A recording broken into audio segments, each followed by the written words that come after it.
more than 100,000 applicants who had hopes of joining the police service this year will have to try again some other time, as the service has clearance to recruit only 5,000 of them. As at Friday, September 10, more than 108,000 people in an online process had applied after purchasing recruitment vouchers for 100 cedis each. Here's a report by Noble Crosby Annan. Government gave clearance for the recruitment of 5,000 police officers as part of efforts to boost the manpower of the service. A letter from the Finance Ministry to the Interior Ministry, which confirmed the approval for recruitment, indicated that similar clearance had been given to the fire, prisons and immigration services, with each recruiting 2,000 persons. Operating below the United Nations minimum ratio of 1 to 500, the Ghana Police Service is said to have a staff strength of 25,000, putting the police to citizen ratio at 1 to 1,200.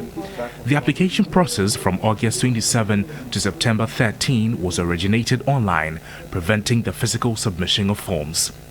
Applicants were required to purchase a recruitment voucher for 100 cedis from a bank and meet the designated criteria.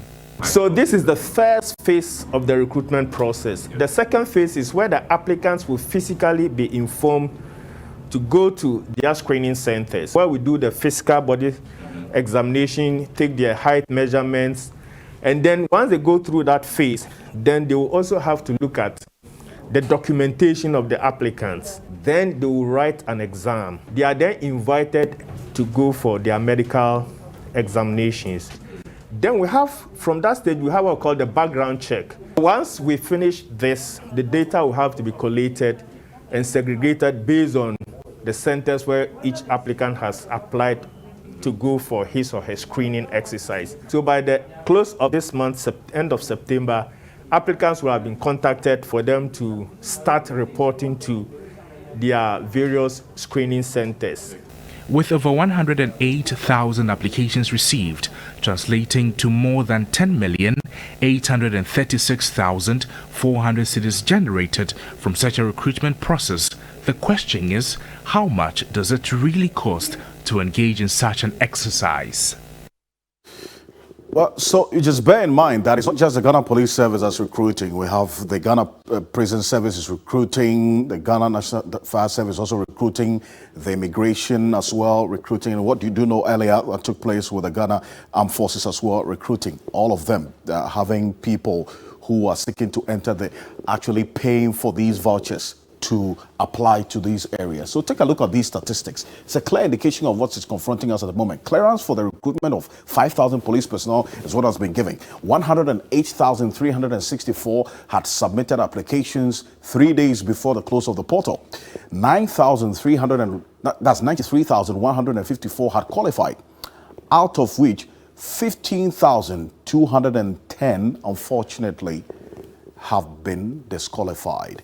That is how the picture looks like with the Ghana Police Services recruitment process. That's almost the same language you'll find in the various other security agencies recruiting. 4 categories we understand the recruitment is taking place. You have tradesmen, general duty recruits, you have graduates for general duty, and the professionals as well. Also, currently, Ghana Police Service is estimated at 30,000 personnel, and that clearly indicates that there's more that's needed. Looking at the United Nations requirement of citizens to police ratio, operating below that particular ratio of 1 to 500. That's 1 police to 500 citizens, and that's the reason why there's a demand for a lot more recruitment. The fire service, immigration service, and the prison service, as indicated earlier, have been given clearance to recruit 2,000 personnel each.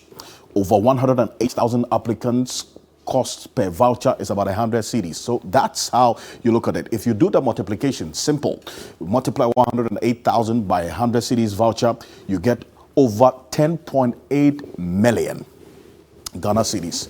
That's how the picture looks like. That's money for these institutions. Questions have been raised as to why people who are looking for jobs should be made to pay in the process of application.